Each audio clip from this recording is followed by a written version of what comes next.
To try to put all of this in perspective, we are joined by Roya Nikkhah, royal editor of the Sunday Times and a CBS News contributor. Good morning. Roya, so in the memoir, Prince Harry shares some very personal details, none of which paint his father, the king, or his brother, the future king, in a good light. What do you believe is his motivation for sharing all of this?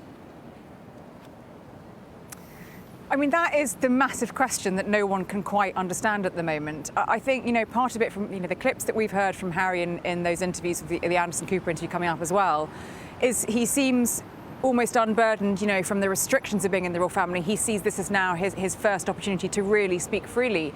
But in terms of motivation, I think, from what I can sort of glean and unpick, he is very keen for the world to know that he felt he had a very, very rough deal inside the royal family, particularly towards the end. But actually, this notion of being the spare is something that he's felt ever since he was very young. I mean, the detail about him having a smaller part of a bedroom at Balmoral Castle than William, it really has been, been there right from the very start. And I think, when you try and unpick the motivation, it's just that he has felt very, very slighted all his life and perhaps undervalued as the spare.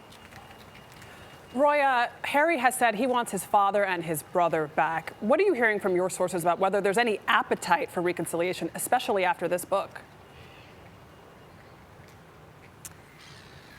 It's interesting. That's something that I picked up on actually before Christmas, that Harry wanted a summit and he wants accountability and he wants to sit down with the family.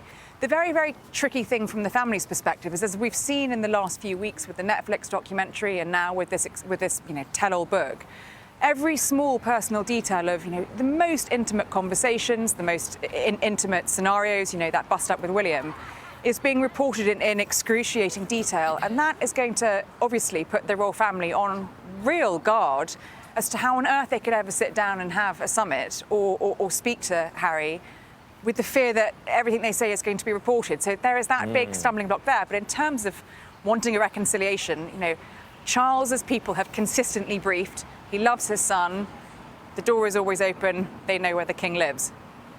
Yeah. Yeah, Roy, you only get one family, so we do hope they reconcile. I am curious, we've got Harry here speaking in the form of a very long book and all of these TV interviews. Will the palace, in some formal way, sit down, grant an interview, talk about things from their perspective?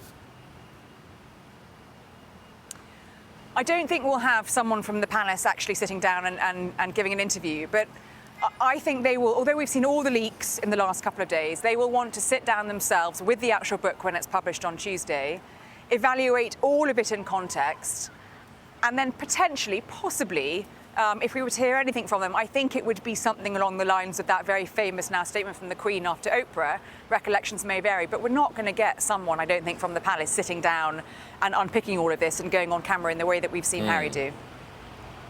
All right, Roya Nikkhah, thank you so much. We hope there's a good conclusion here. And a reminder, you can see Prince Harry's 60-minute interview with Anderson Cooper this Sunday night right here on CBS. I will be watching. Me too.